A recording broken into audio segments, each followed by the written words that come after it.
Hey guys, it is Tuesday here in West Virginia, and as I mentioned yesterday, I didn't know if I would have anything for you in midweek, but today we got in the new Golf C30 from M2 Machines and Mijo Exclusives, and this one is pretty cool. I love the way they done the paint job on this. Some people may not, but I really like it because there's no golf logo on it. They just use golf colors, and that was pretty cool. I even like their crew cab. This one's a single cab. The crew cab, if you remember, is that one there. It came out maybe a month and a half ago, something like that. And it's cool. It's got the golf logo on the hood. It's got the golf logo on the sides of the spoiler wing. And it's also got other sponsorship like logos on the rocker panel. I guess just to kind of give it that race appeal, like it'd be the tow vehicle for a golf livery type race car. This one, however, if it was not in the golf package, people that are not familiar with golf would probably just totally overlook it. And here it is. This thing is very subtle when it comes to golf. Nothing on the hood and nothing on the tonneau cover, nothing on the tailgate. So I was kind of wondering that because when I bought it, I didn't see directly on the hood or tonneau cover. You could see a little bit of it, but I was thinking, well, maybe that's pre-production picture. Maybe it'd have the golf logo on the hood or on the tailgate. I would have assumed that it would, but it doesn't. There's been a couple other cars M2's released like this. There's been a couple Turtle Wax variants of Mopars that didn't have any Turtle Wax logos on it. The car was just green.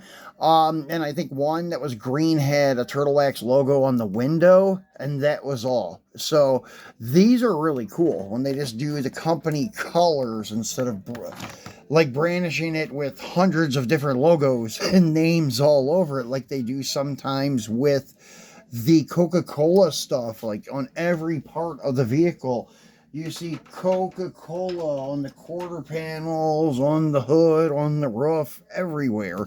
For example, like the new Cherry Coke set that's coming up with the square body crew cab. That thing is awesome looking. I love the 80s like kind of vibe it's got going on with that. It's almost the same light blue, but it's more of a, more of a teal color. And even the Cherry Coke thing kind of looks cool on that one. That's almost an exception to like buying Coke ones. Not buying Coke ones, I should say, because I vowed not to buy any more Coca-Cola cars, even when it comes to my Dodge trucks. And if they don't fix that rear wheel opening on their Dodge trucks, I'm not going to be buying any more Dodge trucks, period. But anyways, so back to this guy here. Let's get him out and take a look at him. There's really no write-up on it. As you can see, just a big golf logo on it, and it is, let's just bring this up here, a Mijo's exclusive, and it is limited to 10,560 pieces. There are 960 chase pieces, which is quite a lot for chase pieces. It used to be that these Mijo exclusives were pretty limited. Like, I remember when it was just 300 chases and they only made maybe 7,500 production, regular production, and you had 300 chase models. And then it used to be a rule of thumb that they had cases of 24 or cases of 48, and each case was guaranteed to have a chase car in it. Maybe that's why there's so many of them now, because they're bumped up the production number, now bumped up the production of the chase models. I'll have to do the math later and see how many times 48 goes into 10,560. It may be right around, no, it probably wouldn't now thinking about it. But anyways, yeah, I don't know why there's so many chase cars now. But anyways, it gives more people the opportunity to get one for a reasonable price. And still yet, if you compare it to like RLC stuff or Hot Wheels stuff, it's still very, very limited compared to any of that stuff nowadays. So anyways, let's get him out and take a look at him. Backside, just has your regular licensing stuff and warnings for choking hazards and stuff. And yes, I already cut the pack open to make it easier to get out, but I have not taken off the rubber bands, and I have not taken the truck out of the display case. And that's unfortunate that M2 is using rubber bands on these cars, or these trucks, I should say now, because we've seen what happened to Hot Wheel 100% stuff. So if you're not an opener, unfortunately, the rubber bands may eventually eat into the paint.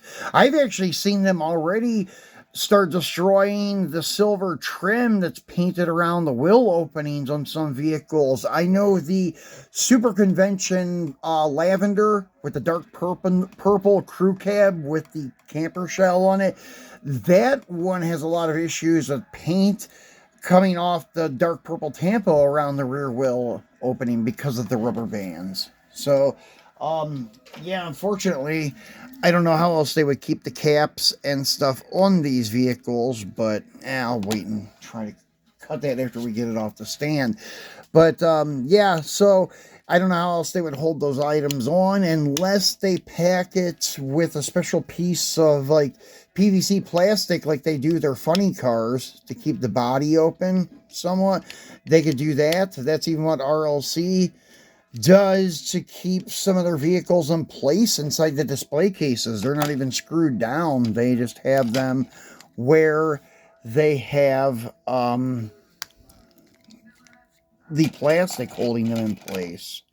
So I just got my finger under there so I can snip them, get them off there, and that's cool. Has the removable tonneau cover, and once again, this thing is beautiful. I like the way that they did this with the colors of the Golf logo and such, and they made it into a graphic that totally suits the square body style truck. Even comes around on the tailgate. You have a Chevrolet over there, and red acrylic taillight lenses as always. And this light blue is like a metallic. It's got actually a little metal flake in it, which is really cool. It seems like green, or not green light, but M2, they put metal flake in everything nowadays. Even this Golf blue, yeah, it's pretty heavy on the roof. That looks actually really cool. I bet you under the sun it looks really, really nice.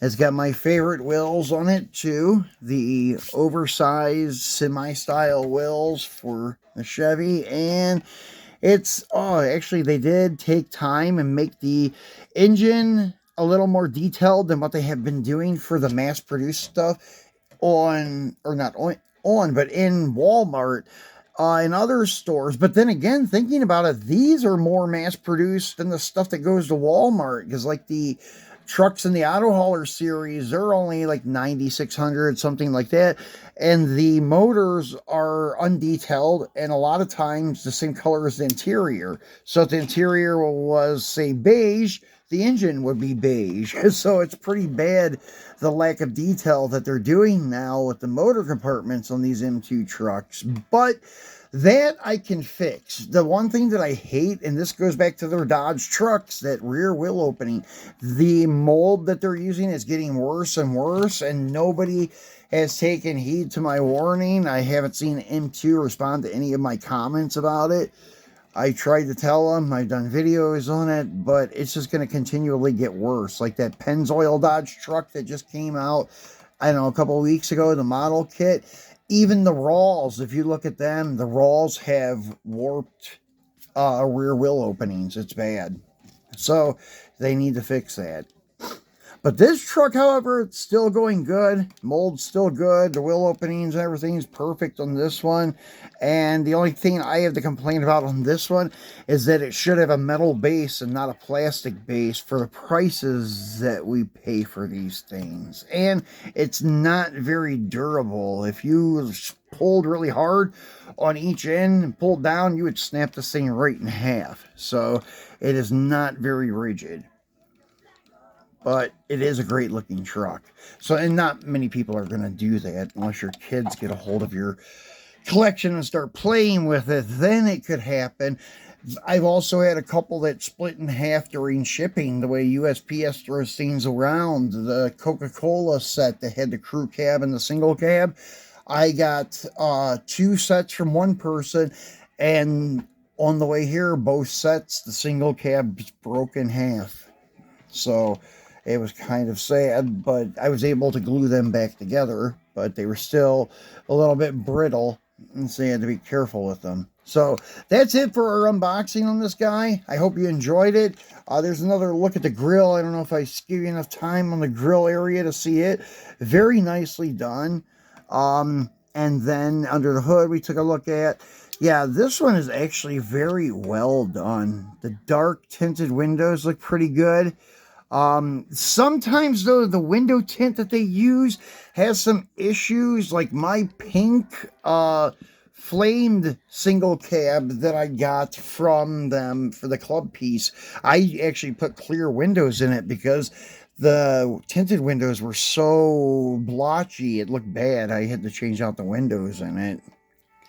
But that's it, guys. So have a nice rest of your week, and we'll see you again on Friday for our Free It Friday. And unless something else pops up, then we'll do another video, but probably we won't be back till Friday. But make sure you turn on your notification bell so you know when we do drop these surprise videos. And if you haven't subscribed yet, please do so. And if you give the thumbs up, it will help us move up in the algorithm, and it will help more people find us so our channel will grow. Thanks for watching, guys.